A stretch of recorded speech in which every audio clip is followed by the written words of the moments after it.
ఆరోపణలు ప్రత్యారోపణలు వ్యక్తిగత దూషణలు వివాదాస్పద వ్యాఖ్యలు క్షమాపణ డిమాండ్లు స్పీకర్ హెచ్చరికలు వెరసి తెలంగాణ అసెంబ్లీలో పెద్ద దుమారమే రేగింది. కాంగ్రెస్ బీఆర్ఎస్ మధ్య తీవ్ర స్థాయిలో వాగ్యుద్ధం జరిగింది. ఒకరిపై ఒకరు చేసిన వ్యాఖ్యలతో పరిస్థితి ఉద్రిక్తంగా మారింది. దీంతో వారి వ్యాఖ్యలను రికార్డుల నుంచి తొలగిస్తున్నట్టుగా ప్రకటించారు స్పీకర్. తెలంగాణ అసెంబ్లీ అంతా కాంగ్రెస్ వర్సెస్ బీఆర్ఎస్ అన్నట్లుగా నడిచింది. ఆటో డ్రైవర్ల సమస్యలపై నిరసన తెలుపుతూ వారి వేషధారణలో సభకు వచ్చారు బీఆర్ఎస్ సభ్యులు.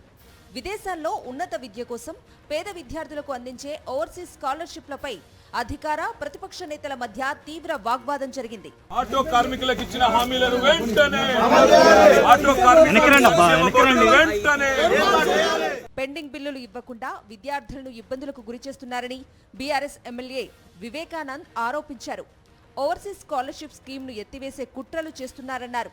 బీఆర్ఎస్ హయాంలో పెండింగ్లో పెట్టిన బిల్లులు కూడా తాము చెల్లించామని, అలాంటప్పుడు ఎత్తివేసే ఆలోచన ఎక్కడిదని ప్రశ్నించారు మంత్రి సీతక్క.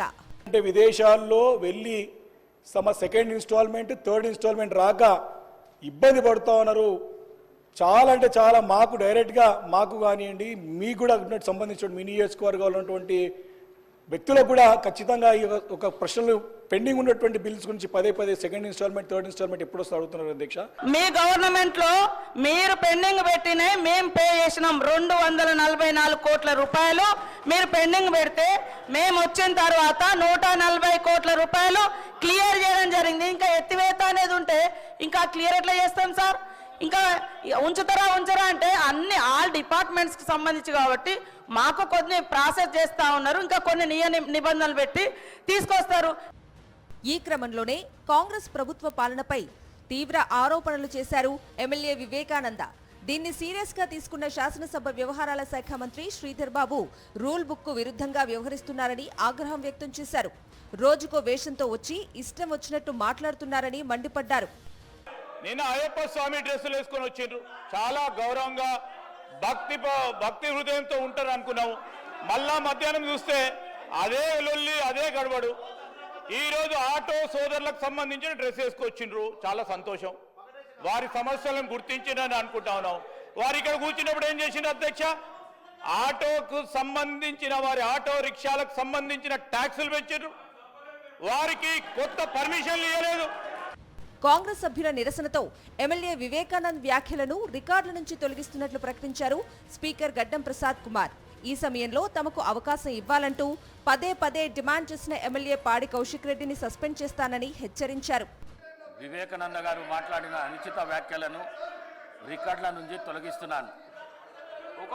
ఒక ఎల్ఏ మినిస్టరు, ఒక సీనియర్ శాసనసభ్యులు ఈ విధంగా చేసుడు మీకు భాయం అనిపిస్తుందా? కౌశిక్ రెడ్డి గారు మీరు మాట్లాడితే నేను సస్పెండ్ చేస్తాను మిమ్మల్ని. నేను చెప్తున్నా చూడు, సభ నుంచి సస్పెండ్ చేసి పడేస్తా. ఆ తర్వాత రోడ్లు కాళేశ్వరం విషయంలో మంత్రి కోమిటిరెడ్డి, మాజీ మంత్రి హరీష్ రావు మధ్య వాగ్వాదం జరిగింది. ఈ విషయంలో హరీష్ రావు వ్యాఖ్యలను తప్పుబట్టిన మంత్రి పొంగులేటి శ్రీనివాస్ రెడ్డి వెంటనే క్షమాపణ చెప్పాలని డిమాండ్ చేశారు. వ్యక్తిగతంగా వ్యక్తులని పాయింట్అవుట్ చేస్తూ అనుభవం ఉన్న మీరు ఏదైతే మీరు మాట్లాడారో ఇది చాలా అభ్యంతరకరమైన పదం. తప్పకుండా ఇది మీరు కాదు, మేము మాట్లాడినా వ్యక్తిగతంగా ఇట్లా తప్పు. ఇక్కడ దీనికి సభా సాక్ష్యంగా మీరు క్షమాపణ చెప్పాలని డిమాండ్ చేస్తున్నాను. ప్రభుత్వ విప్ బీర్ల ఐలయ్య సైతం వివాదాస్పద వ్యాఖ్యలు చేయడంతో సభలో గందరగోళం నెలకొంది. దీంతో హరీష్ రావు బీర్ల ఐలయ్య వ్యాఖ్యలను రికార్డుల నుంచి తొలగిస్తున్నట్లు స్పీకర్ ప్రకటించారు. మంత్రి కోమిటిరెడ్డి వ్యాఖ్యలను సైతం పరిశీలించి తొలగిస్తామని ప్రకటించారు. హరీష్ రావు గారు మాట్లాడిన మాటలు కానీ, మరి గౌరవ సభ్యులు బీర్ల ఐలయ్య మాట్లాడిన మాటలు కానీ రెండొట్టును రికార్డుల నుంచి తొలగించడం అయింది. కోమటిరెడ్డి వెంకటరెడ్డి గారు మాట్లాడిన మాటలు కూడా పరిశీలించుతున్నారు. మొత్తంగా తెలంగాణ అసెంబ్లీ మొత్తం కాంగ్రెస్ బీఆర్ఎస్ నేతల ఆరోపణలు ప్రత్యారోపణలతో దద్దరిల్లింది.